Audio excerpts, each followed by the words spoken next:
La segunda cumbre de la Comunidad de Estados Latinoamericanos y Caribeños, conocida como CELAC, se celebró el pasado 28 y 29 de enero en La Habana, Cuba. Encuentro en el que Costa Rica asumió la presidencia de la organización para este año. De esta forma, el país pasa a ser sede y referente político de la región, luego de que la isla cubana haya gozado de este prestigio durante el año pasado.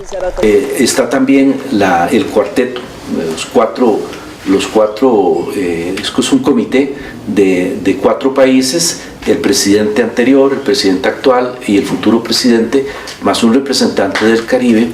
Eso forman lo que se llama el cuarteto, y el cuarteto, por su composición y por su número más reducido, tiene mucha mayor agilidad para acudir a reuniones, para desplazarse y viajar o recibir visitas en alguno de los países miembros. Y el cuarteto entonces tiene también la tarea de ir llevando adelante encuentros a nombre de la CELAC con otros interlocutores, ya sea otros países o grupos de países u organismos internacionales. El próximo gobierno de Costa Rica tendrá la responsabilidad de coordinar la primera reunión CELAC-China y la segunda cumbre CELAC-Unión Europea, que se realizará en Bruselas en enero del 2015. La presidencia de la CELAC representa para Costa Rica la oportunidad de proponer la agenda de cooperación en América Latina, luego de un encuentro en el que la pobreza, la desigualdad y el hambre recibieron la luz principal y que culminó con la proclama de América Latina y el Caribe como zona de paz. Pero hay otra serie de reuniones ya de contenido sustantivo que tienen lugar a lo largo del año, reuniones ministeriales sobre temas específicos. Hay un elenco de temas en los que ya, a pesar de tan reciente fundación, CELAC viene manejando, que son temas de interés común para todos los miembros: vulnerabilidad climática, seguridad alimentaria, mitigación de desastres, educación, ciencia y tecnología, para darle algunos ejemplos. Y cada uno de esos temas es objeto de por lo menos una reunión anual para ir avanzando, primero para ir diseñando y perfilando los proyectos y luego para ya llevarlos de la mano a la ejecución. Dentro de los principales retos con que nace la organización latinoamericana se encuentra incentivar una cultura de confianza entre los países miembros y avanzar en el proceso de integración política, económica, social y cultural de la región. Ese es uno de los temas que es transversal, que impregna muchas de las áreas de la CELAC: buscar intensificar la cooperación sur-sur entre los países miembros de la CELAC y buscar amalgamar más a los miembros. Y esto permea a diversos temas. ¿Qué beneficios puede traer la presidencia del CELAC para Costa Rica? ¿Cuáles prioridades deberá plantear el próximo gobierno costarricense para el bienestar de la región? Esta noche lo veremos sobre la mesa.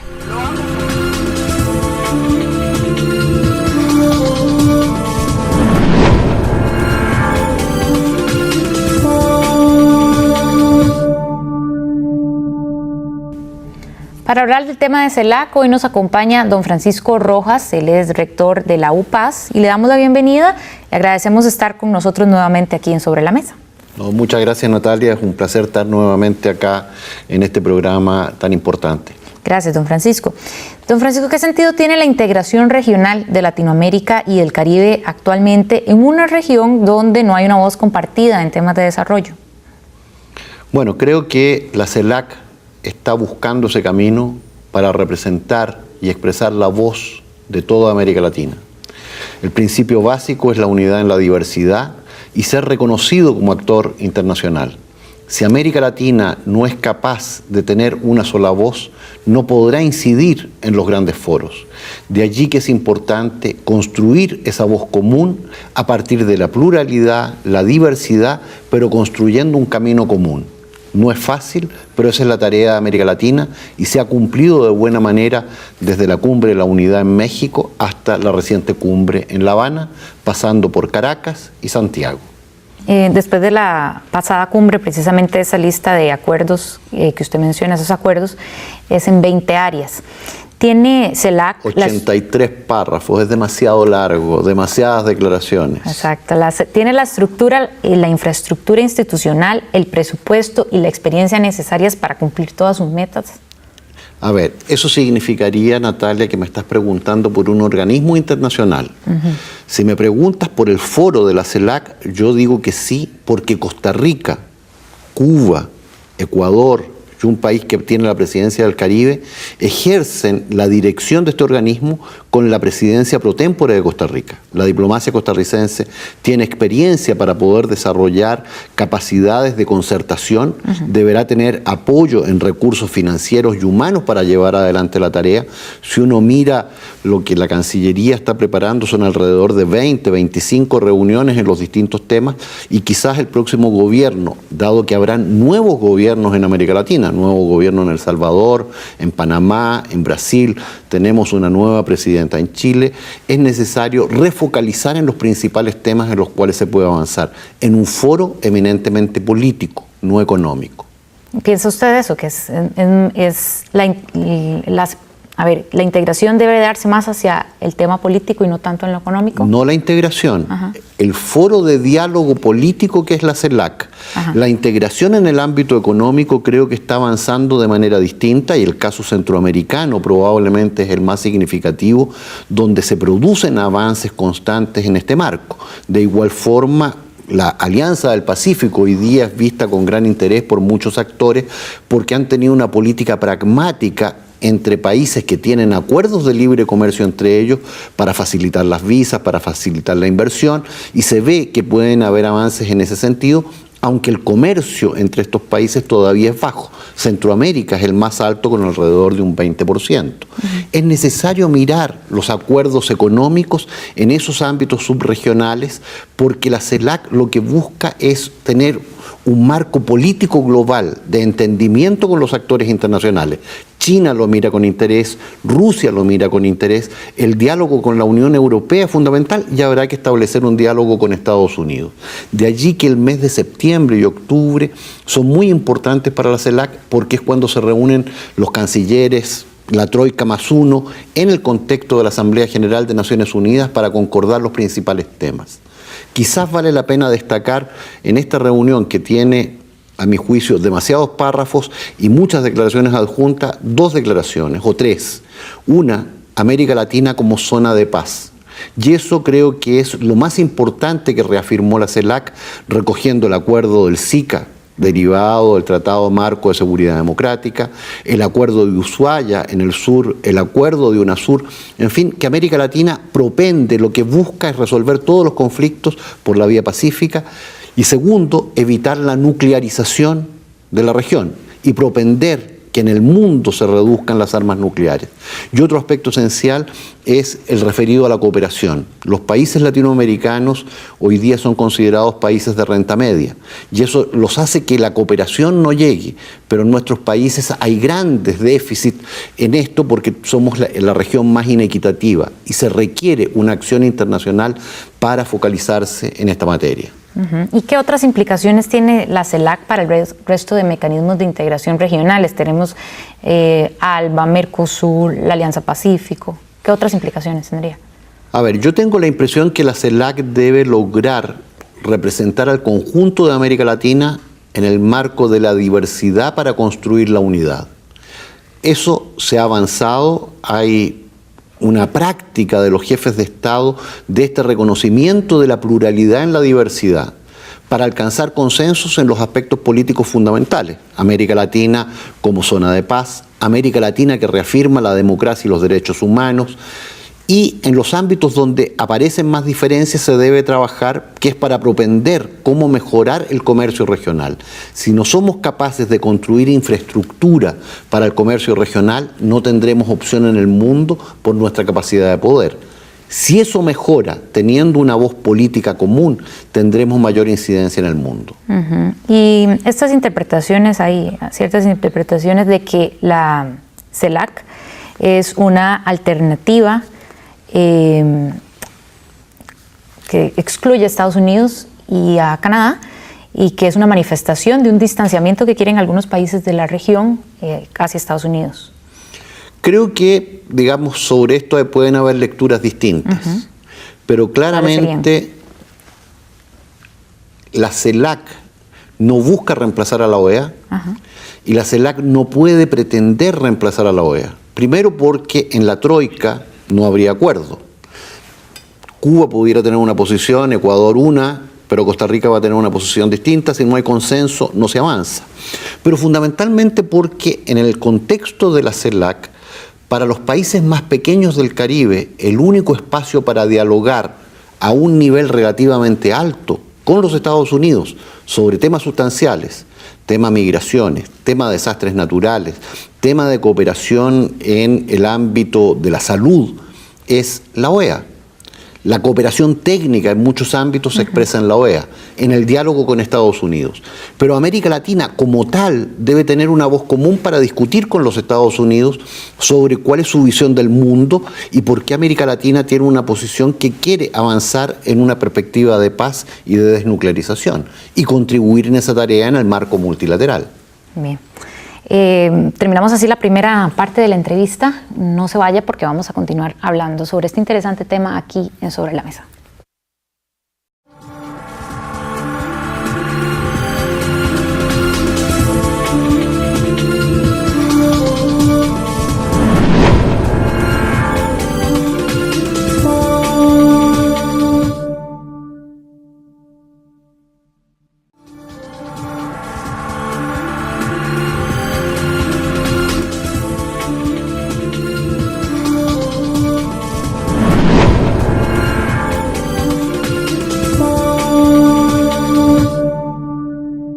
Don Francisco Rojas, rector de la UPAS, nos acompaña hoy en Sobre la Mesa analizando el tema de CELAC, casi digo CEPAL. Bien, estamos en la segunda parte de la entrevista y le quiero preguntar, don Francisco. La CEPAL apoyó mucho el trabajo de la CELAC, de allí la confusión. Sí. De hecho, Alicia Bárcena presentó un importante informe económico sobre la realidad latinoamericana en la reunión de la CELAC. Bien.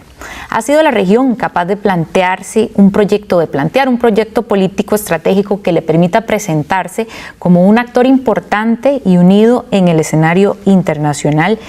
Y podríamos entonces decir que es CELAC el proyecto político. Ese proyecto político está en construcción.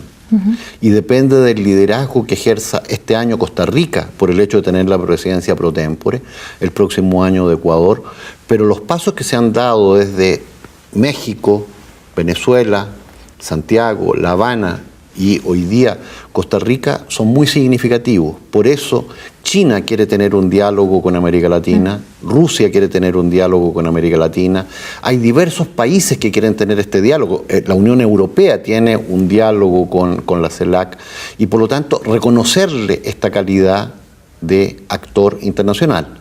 Pero eso es un proceso en construcción permanente y el liderazgo es decisivo para atraer la voluntad política de los distintos actores de la región en esta diversidad en el marco de una unidad regional. ¿Cómo podría Costa Rica durante este periodo aprovechar al máximo las posibilidades que se le presentan? A partir de la propia experiencia de la diplomacia costarricense, a partir de relevar los temas más importantes desde la perspectiva costarricense centroamericana en torno al desarrollo y de qué manera los temas políticos pueden ser relevados en el marco de Naciones Unidas o de otros organismos internacionales. ¿Cuáles temas urgentes considera usted que lleva la región centroamericana? Bueno, creo que la región centroamericana, el tema principal es la violencia, en particular en el Triángulo Norte, pero eso no deja de afectar a Costa Rica. Los índices de homicidios en Costa Rica crecieron mucho en los últimos años, en los últimos 2 años particularmente el gobierno ha logrado detener esa cifra y lograr una relativa baja, pero están muy por arriba de lo que tradicionalmente eran los homicidios en Costa Rica. En cambio, en los países del norte, del triángulo norte de Centroamérica, son los más altos del mundo, generando más allá casi de una pandemia que es 10 homicidios por cada 100.000 habitantes, en algunos casos se llega a más de 80. Y eso significa que se produce un genocidio juvenil. Son hombres particularmente jóvenes, entre 15 y 25 años, los que matan y mueren. También hay un porcentaje creciente de mujeres y eso hay que detenerlo. Y para eso Centroamérica buscó, a través del Acuerdo General de la Seguridad, de la ESCA, de la Estrategia de Seguridad Centroamericana, alcanzar medidas en términos de la prevención, el combate al delito, mejorar la justicia, la presencia en las cárceles y encontrar formas institucionales para avanzar en esto. Ahí quizás hay un déficit en términos del avance en esto que tiene que ver con la propia voluntad, pero también con los recursos internacionales que fueron ofrecidos en grandes magnitudes y no han llegado. Y Centroamérica sigue siendo el principal corredor para el narcotráfico. ¿Cómo evolucionar entonces de un foro a una verdadera organización multilateral? La pregunta la deben resolver los estados latinoamericanos, porque no necesariamente una organización burocrática es capaz de resolver los problemas de voluntad política.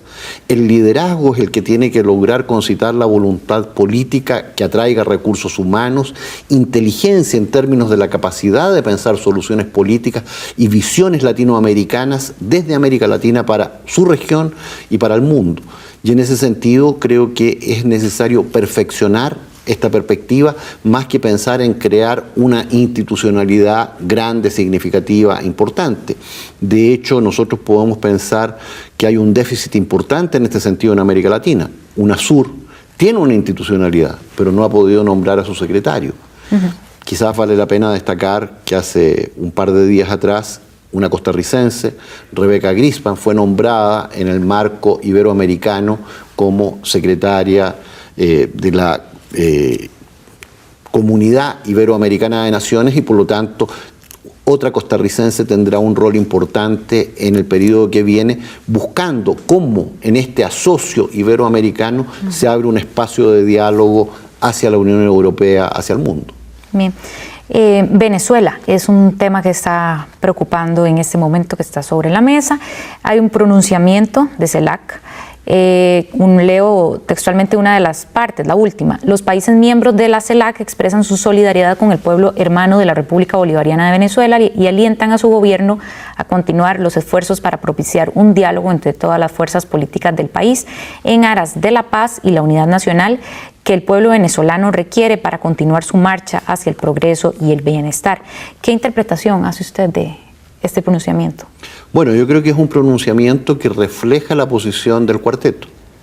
No es la posición de Cuba, no es la posición de Ecuador. Recuérdenos quién es el cuarteto ahorita.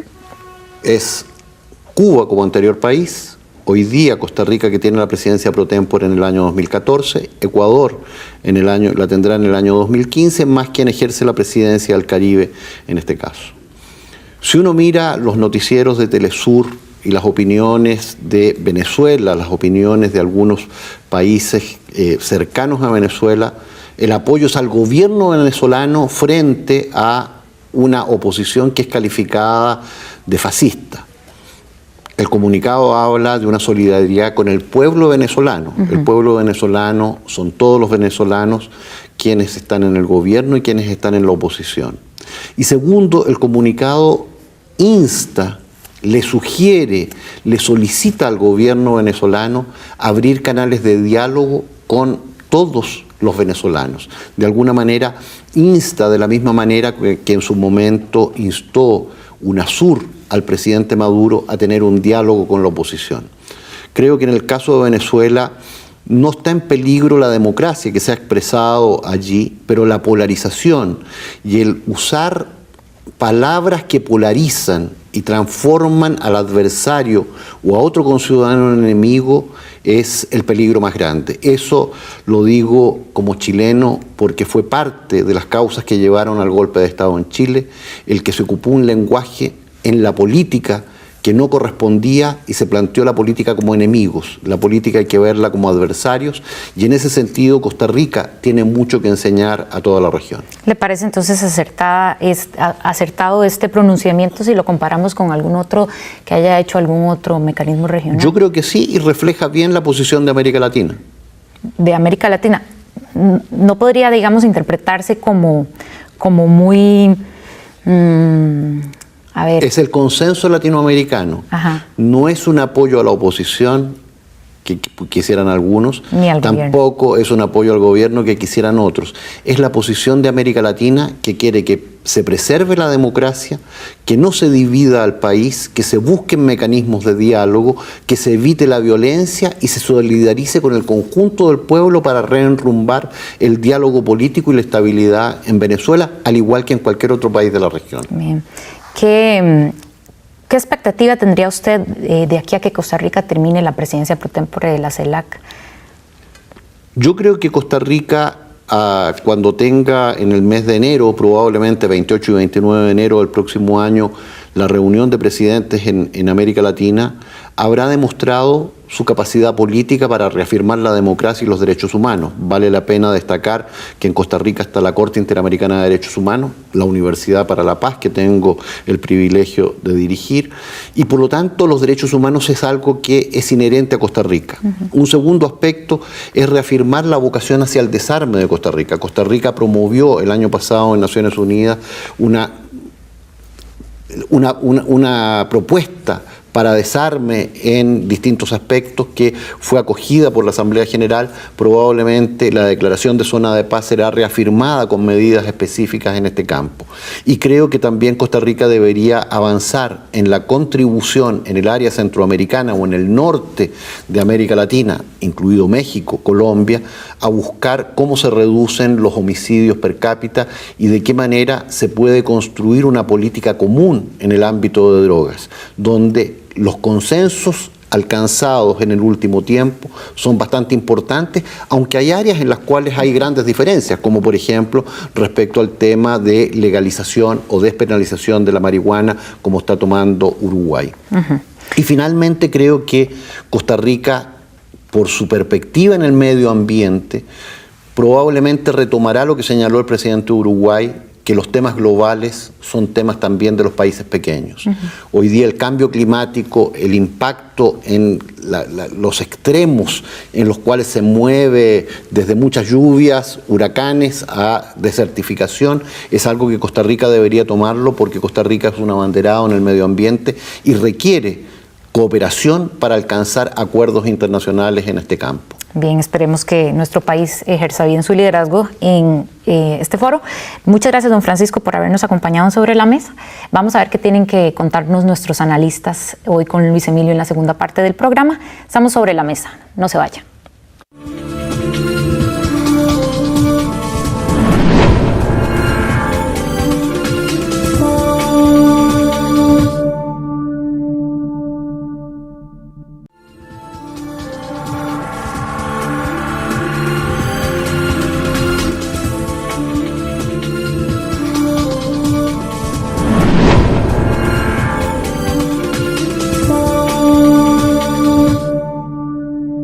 Bien, gracias por continuar en este programa que hemos denominado CELAC, Regionalismos y Juegos de Poder. Ya en una primera parte, Natalia Rodríguez conversó con el doctor Francisco Rojas Aravena.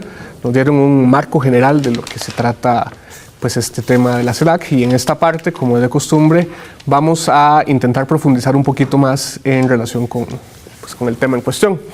Nos acompaña y le agradecemos la visita a doña Marcela Chacón, quien es experta en política internacional, y a don Gilberto López, quien es periodista, corresponsal de medios internacionales, enfocado precisamente en América Latina. A los dos, nuevamente, muchas gracias por acompañarnos y recordar que ya han estado por acá en otras oportunidades. Muchas gracias, encantada de estar aquí de vuelta. Sí, gracias. A ver, Ha habido como una suerte de cuestionamiento en relación con el multilateralismo. Lo que se dice es que ha venido cada vez a decir menos de lo que ocurre en las regiones y de pronto la aparición de la CELAC podría generarnos un signo de pregunta de si un organismo como estos o un foro como estos viene a resolver buena parte de estos cuestionamientos que existen en estos acuerdos multilaterales, o si por el contrario es la generación de más burocracia o de más instancias para,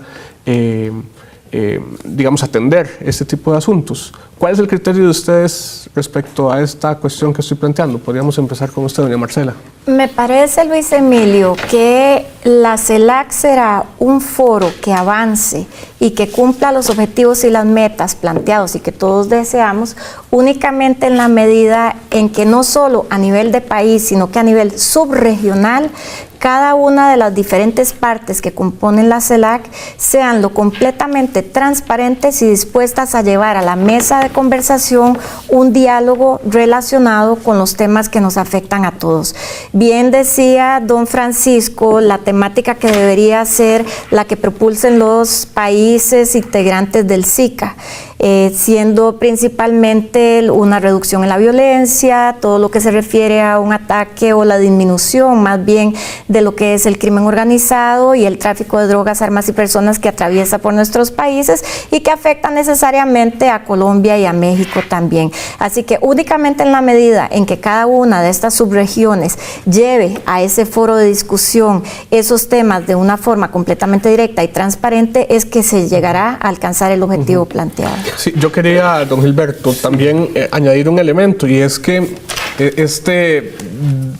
¿qué se puede decir? Es el devenir del multilateralismo, de alguna manera, se ha visto afectado por una preferencia a resolver asuntos de manera bilateral o de pronto de manera subregional.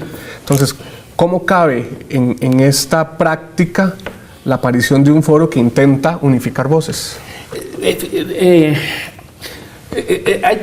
Si uno busca alguna explicación o entender lo que está pasando, yo pienso que es necesario encontrar alguna referencia, algún momento de la historia en la que uno pueda comparar las cosas. Y resulta en este caso particularmente ilustrativo este esfuerzo, porque resulta que esta reunión que se hizo en La Habana el 27 y 28 y 29 de enero, coincidió casi día a día, porque la otra fue un 16 de enero, pero del año 1928, cuando se reunieron en La Habana los países latinoamericanos con Estados Unidos y Canadá en la 6ª Conferencia Panamericana.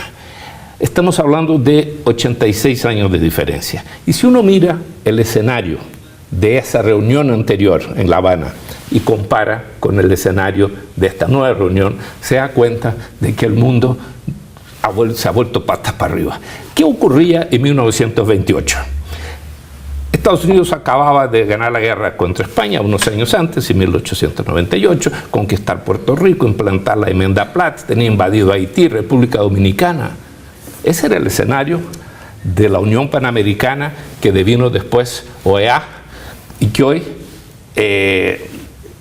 está inmersa en todo ese enorme esfuerzo de búsqueda de no solo nuevas organizaciones, pero de nuevas políticas, de nuevas relaciones, y la CELAC me parece que se marca dentro de ese concepto de búsqueda, pero en un marco político radicalmente diferente en el mundo. Y si no lo destacamos, y si no somos capaces de percibirlo, pienso que no avanzaremos mucho. Y naturalmente no es una tarea fácil. Las opiniones son diversas, las tendencias son diversas, pero para mí esta es la esencia del momento político que estamos viviendo. Las viejas relaciones políticas del mundo se han derrumbado. Lo que está pasando en Ucrania hoy, y yo pienso que de todas las primaveras, se lo digo muy entre comillas, porque muchas veces son otoños e inviernos, quizás es la más delicada por la posición geopolítica y por los intereses en juego. No sabemos lo que va a ocurrir ahí, pero todo eso demuestra el quiebre de todas estas relaciones,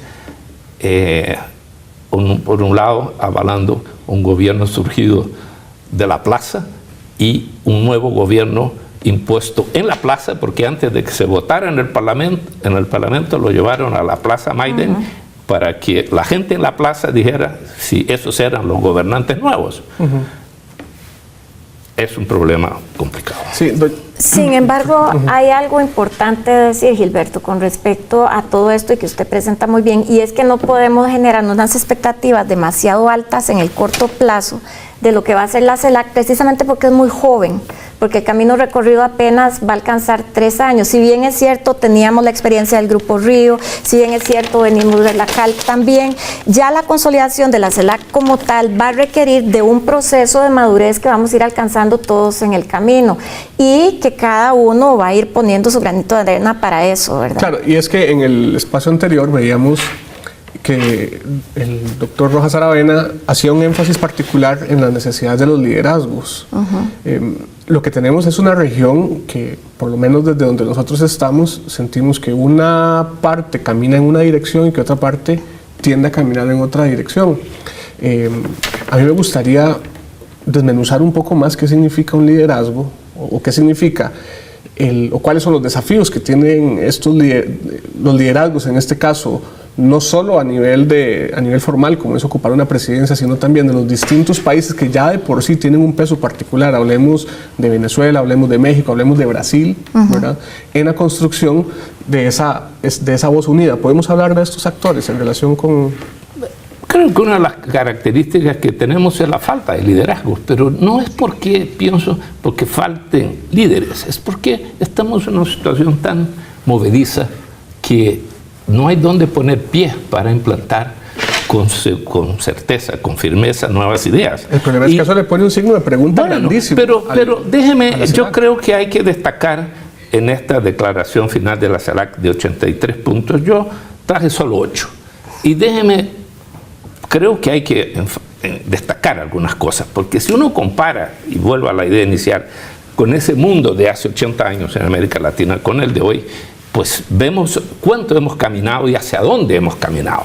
La declaración final, déjeme ser muy rápido, decirlo muy brevemente, rescata respeto al pluralismo y al derecho de cada pueblo a escoger su forma de organización política y económica. Eso es de enorme trascendencia.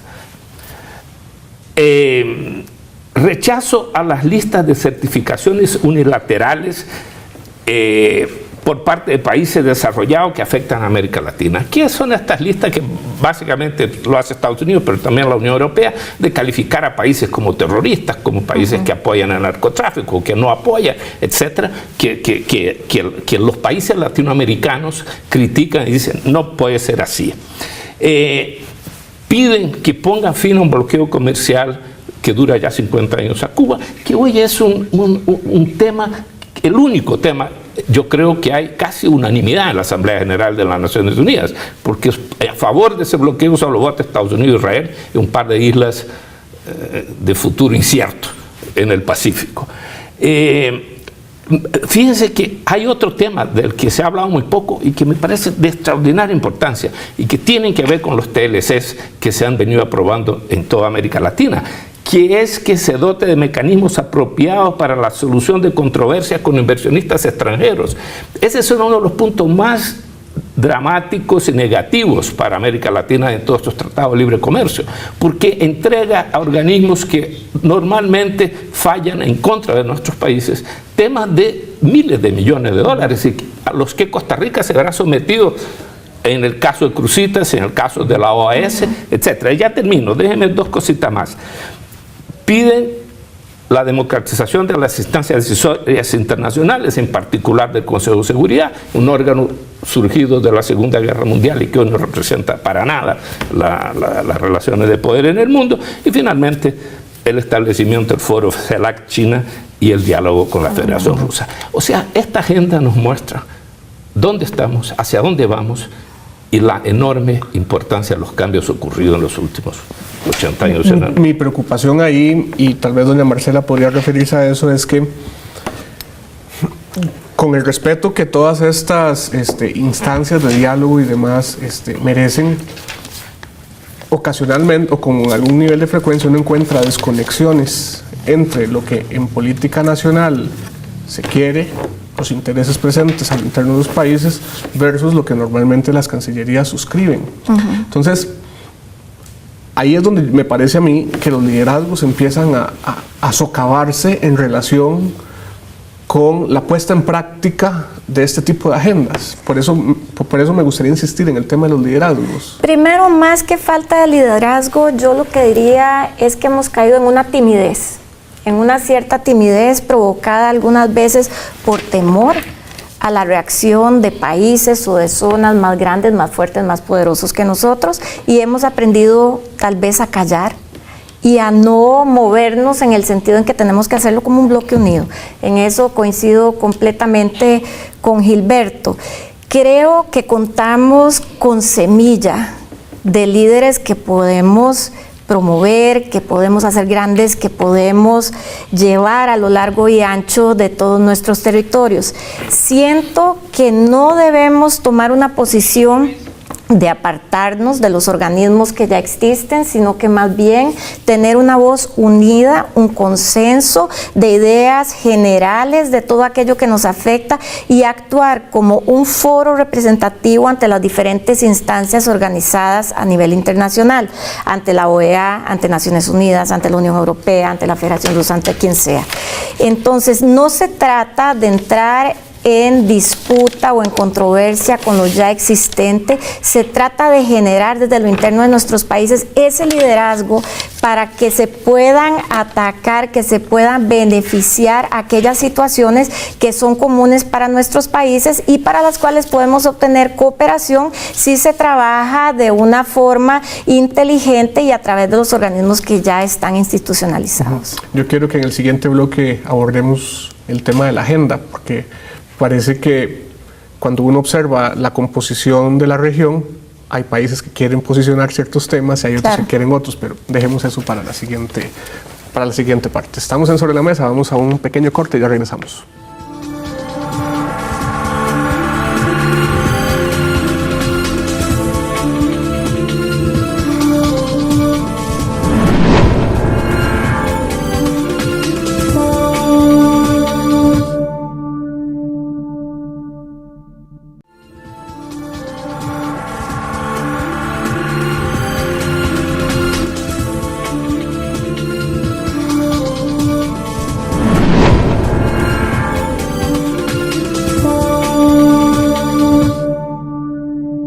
Estamos hablando sobre CELAC, regionalismos y juegos de poder.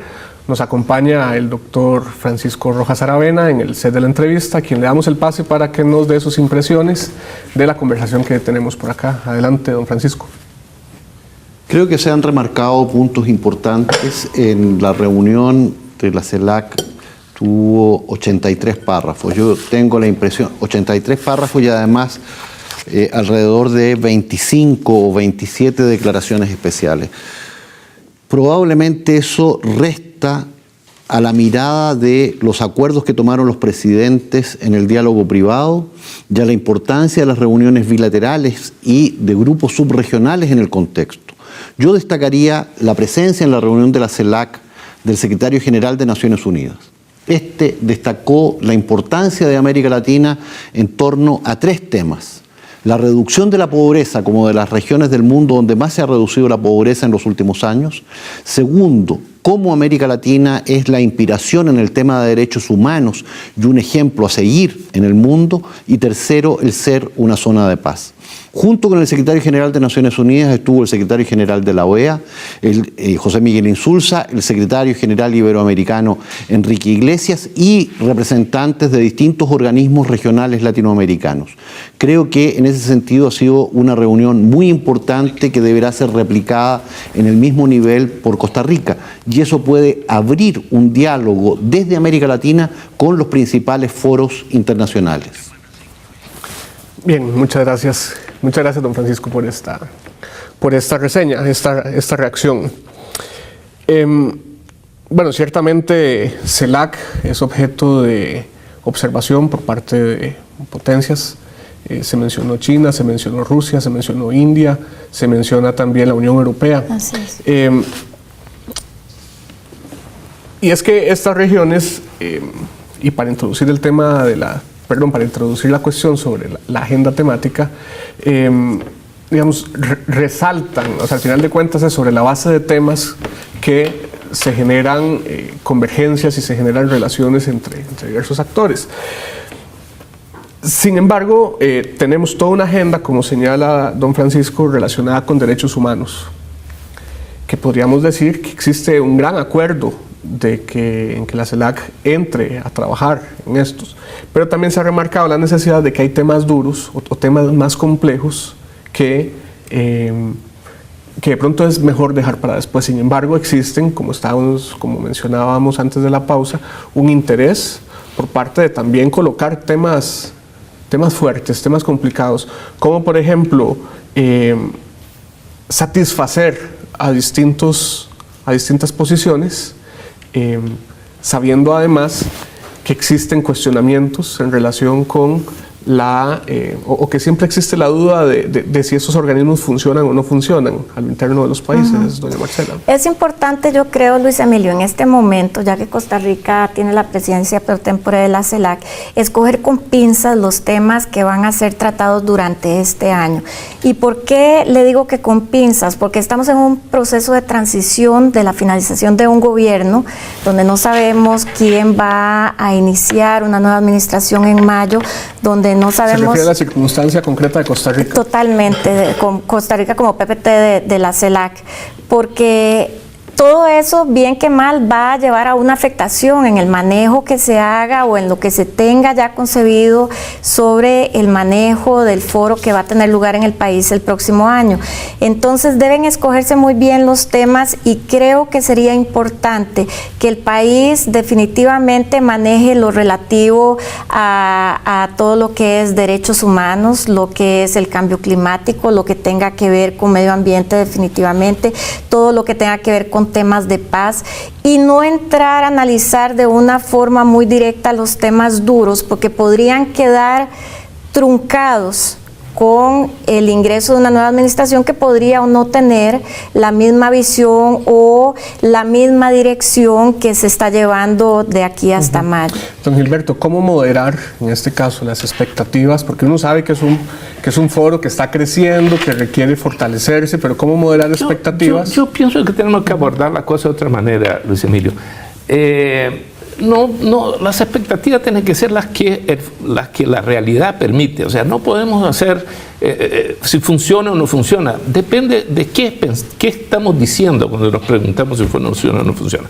Es el mecanismo, es el instrumento que surgió de la realidad política de América Latina de hoy. No es al revés, no es ese foro el que va a determinar lo que será esa realidad política. Esa realidad política es la que le da vida y alimenta ese foro y que naturalmente establece un promedio, porque así son estas realidades. Sin embargo, a la misma vez hay otros procesos que caminan a pasos muy acelerados, como por ejemplo Alianza Pacífico, que yo sé ¿Tú crees que camina a pasos acelerados? Yo pienso que está en una crisis terrible de discusión en Estados Unidos y en todos lados. Nadie cree en eso. Eso está puesto en duda en todas partes, está trabado en todos lados. Me refiero a Alianza Pacífico y no a Alianza Transpacífico, que podría haber también la Alianza Pacífico. Aquí mismo en Costa Rica... hay criterios encontrados. No, hay resistencia. Yo pienso en Costa Rica no entrará. Los empresarios dicen, ¿qué vamos a hacer? Hemos firmado acuerdos con ciertos países que nos dan ciertas garantías y si nos metemos a Alianza Transpacífico, que ya tiene acuerdos multilaterales entre ellos, ¿cuáles prevalecerán? ¿Los que hemos firmado nosotros, que nos dan ciertas garantías, o los otros que ya están firmados? Las organizaciones empresariales de Costa Rica ven con enorme desconfianza ese acuerdo del Pacífico, pero... Claro, pero tenemos ya 4 países debidamente incorporados, bueno, que son Chile, sí, que son... ¿Y a dónde van? A la desgravación arancelaria, que ya en Costa Rica, antes del TLC, era un 5%. Como dije yo en la discusión del TLC, en materia comercial el TLC era irrelevante, servía para 2 o 3 productos, arroz, carne de cerdo, 2 o 3 cosas. El TLC tenía otras funciones. Una era la solución de controversias, otra era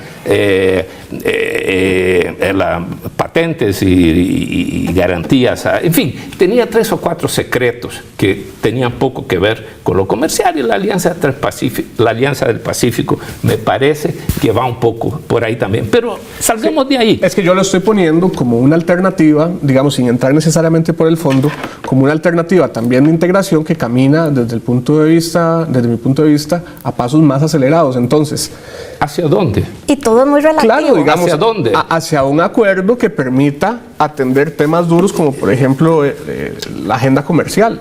O sea, ese es un tema duro para ti. Bueno, ese tema está resuelto prácticamente. ¿Qué hay que resolver ahí? En tema comercial, ¿cuánto más vamos a desgravar? ¿Qué? Está prácticamente todo desgravado. En fin, yo creo que hay un tema más interesante aquí. En mayo asume un nuevo gobierno en Costa Rica. Va a montarse en este barco a mitad del río.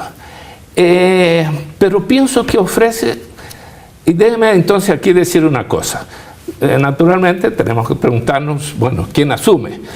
Y eso lo dirán los costarricenses en las urnas. Pero creo que no discrepo de una opinión generalizada de que Guillermo Solís tiene mayores posibilidades de ganar esas elecciones y de asumir la presidencia de la República en mayo. Y es un hombre ya de larga trayectoria en el aspecto internacional. Tiene puesta la mesa para estrenarse en grande en su presidencia. Tendrá el plan de acción, si hablamos de que la declaración final tiene 83 puntos, el plan de acción tiene 21. Y ahí se habla de todo. Pero, ¿qué querrá un eventual gobierno de Luis Guillermo Solís? Si tendrá que ser un punto, o 2, o 3, marcar como su registro en esa reunión en su presidencia. Tiene una oportunidad de oro. Y yo pienso, y le digo sinceramente, que no son esos temas generales de democracia, derechos humanos, que son demasiado importantes para ser tratados en esas reuniones. Se limitan a ciertas declaraciones muy generales y a poco. ¿Habrá algo nuevo?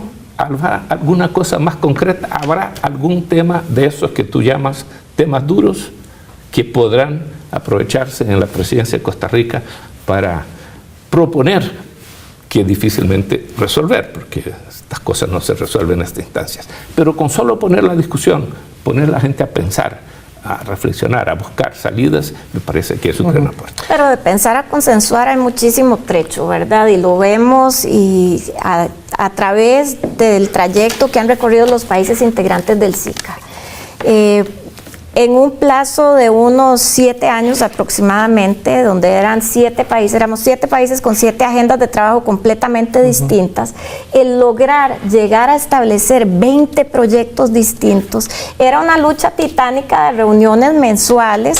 Entonces no podemos pretender llegar a un consenso jamás, como dice Gilberto, en unas reuniones que son bastante esporádicas, con países con posiciones tan diversas, con posiciones culturales, económicas, todas tan distintas, que no podemos de ninguna manera creer que vamos a llegar a algo muy pronto, por mejor intención, por más trayectoria política que pueda tener uno u otro de los candidatos que tengamos. Aunque la mesa esté servida, lo más que se podrá hacer es discutir el día a día lo que vaya a estar sobre la mesa en ese momento.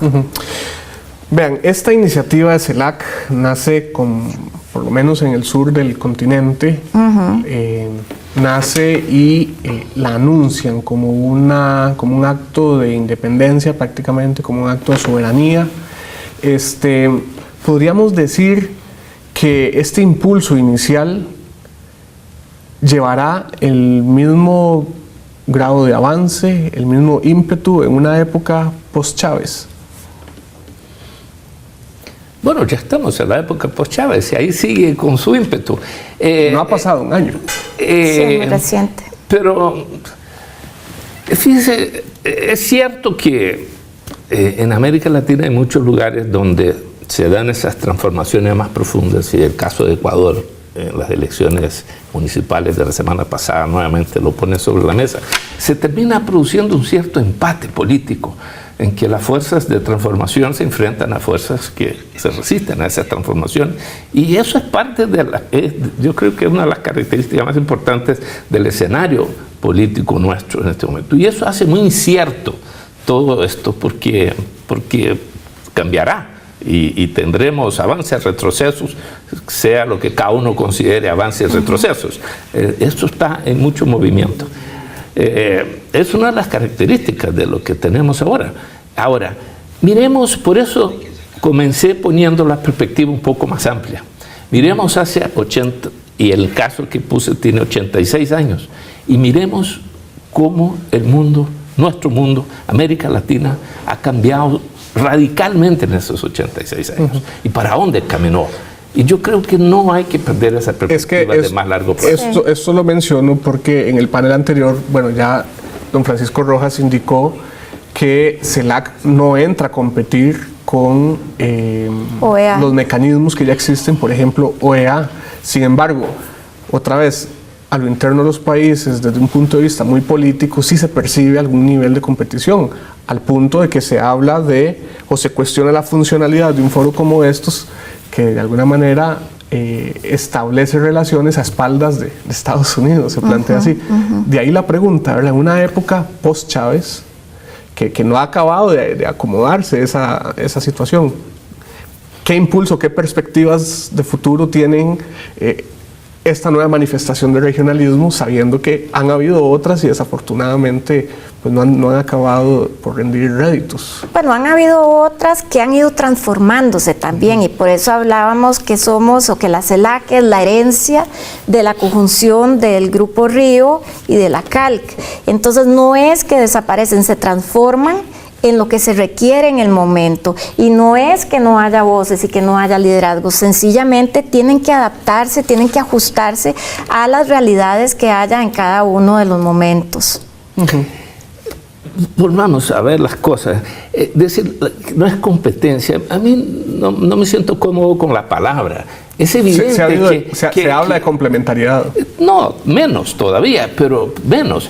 Es evidentemente resultado de la falencia. La OEA ha funcionado muy bien, no es que no haya funcionado, pero ha funcionado muy bien para cosas que hoy en América Latina son inaceptables, ¿verdad? El Tratado Interamericano de Asistencia Recíproca, que ha sido invocado siempre para ciertas cosas, etc. La OEA funcionó muy bien para ciertos intereses cuando el mundo era distinto. Bueno, y pueda que exista un conjunto de actores nacionales muy interesados en que la cosa continúe de esa manera. Sí, los hay, por supuesto que los hay, y por lo tanto ahí sigue, pero no percibir que el mundo latinoamericano está caminando hacia una dirección, me parece que es no mirar las cosas con detenimiento. Bueno, ya tenemos que ir cerrando. Quería preguntarles para dar término a este espacio, ¿cuál debería ser la contribución particular que Costa Rica debe de realizar, en este caso a la CELAC, como parte del cargo formal de la presidencia, pues, que inició precisamente ahora en febrero, doña Marcela? La principal contribución que debe hacer nuestro país es ejercer un liderazgo real dentro de la CELAC, donde no nos sintamos únicamente como el grupo de países latinoamericanos, sino que buscar una real integración también de todos aquellos estados del Caribe, y empezar a fusionar, empezar a amalgamar esas ideas, comenzar a desarrollar esos intereses propios hegemónicos nuestros y presentarlos posteriormente ante los foros externos a nosotros, ante la Unión Europea, ante las Naciones Unidas, donde vamos a poder llevar una voz cantante y donde vamos a poder ponernos nuevamente en el mapa internacional. Yo creo, Luis Emilio, considerando todo esto, que me parece bien, que me parece que es parte de lo que hay que hacer, yo creo que hay algo que podremos hacer bien, que es airear el debate, hacer que todos los países se sientan cómodos cuando lleguen acá, que en el sentido de que se sientan que ese espacio ha ganado efectividad con la presidencia de Costa Rica, se ha enriquecido, que se han puesto sobre la mesa algunas ideas, no sé cuáles en este momento, pero 2 o 3, no pienso en muchas más, pero que pasado este año de presidencia de Costa Rica, cuando aquí se reúnan en enero los presidentes de América Latina y del Caribe, se sientan en casa, se sientan bien y sientan que la presidencia de Costa Rica le ha dado un buen empujón a ese esfuerzo de unidad regional. Y nos quedamos con esa idea. Muchas gracias, don Gilberto, muchas gracias, doña Marcela, por habernos acompañado el día de hoy. Como es costumbre, es Natalia la que despide el programa del día de hoy y nos cuenta qué es lo que nos espera para la próxima semana. Así es, Luis Emilio, la próxima semana vamos a irnos a la región centroamericana a analizar las elecciones en la región. Le pedimos que por favor nos acompañe y que también nos siga a través de las redes sociales Facebook, Twitter y YouTube. Puede ver los programas completos de Sobre la Mesa en nuestro canal. Agradecemos mucho su compañía. Esto fue todo por hoy. Buenas noches.